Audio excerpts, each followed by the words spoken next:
Maple producers have to figure out, once they've decided that they have too much competition in their sugar bush, maple producers need to make a decision about how they will go about selecting which trees to cut and which trees to leave behind, and how many of them to cut and how many of them to leave behind. There are two common ways that this might happen.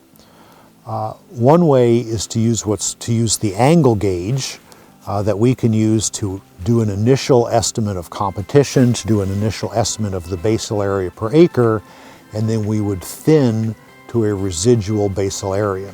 So the maple producer would take their angle gauge or their penny or their prism and go out into the woods, and they would stand at one spot and they would spin their circle and get an estimate of the basal area at that spot.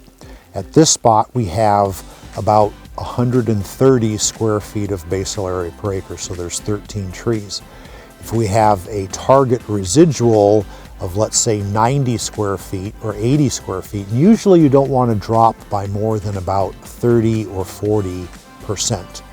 So we might be looking to go from about 120 or 130 down to about 80 or 90 square feet. So that represents the change from 12 or 13 trees down to 8 or 9 trees. So you'd use your angle gauge or your penny or your prism, and you would say, okay, what are my 8 or 9 favorite or best trees to leave behind?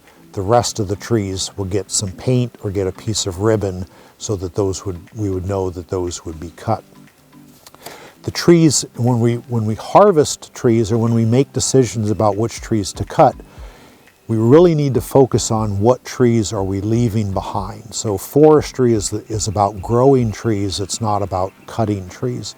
So the trees we want to leave behind include trees that represent a diversity of different tree species. So we obviously want sugar maple, but we also want other species. Even though we don't get syrup or sap from those, that diversity is important because it makes for a healthier forest ecosystem.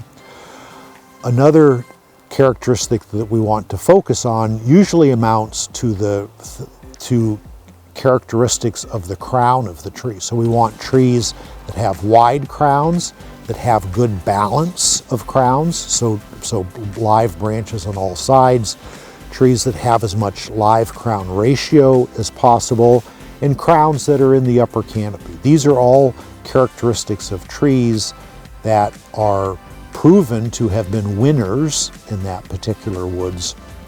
And so those are the trees that we want to favor. Trees that are in the lower crown class, trees that have injuries, maybe from past sugar maple borer damage or as a bumper tree. Those are trees that are already under some amount of stress, and we may be better off removing them and allocating that sunlight to a nearby tree.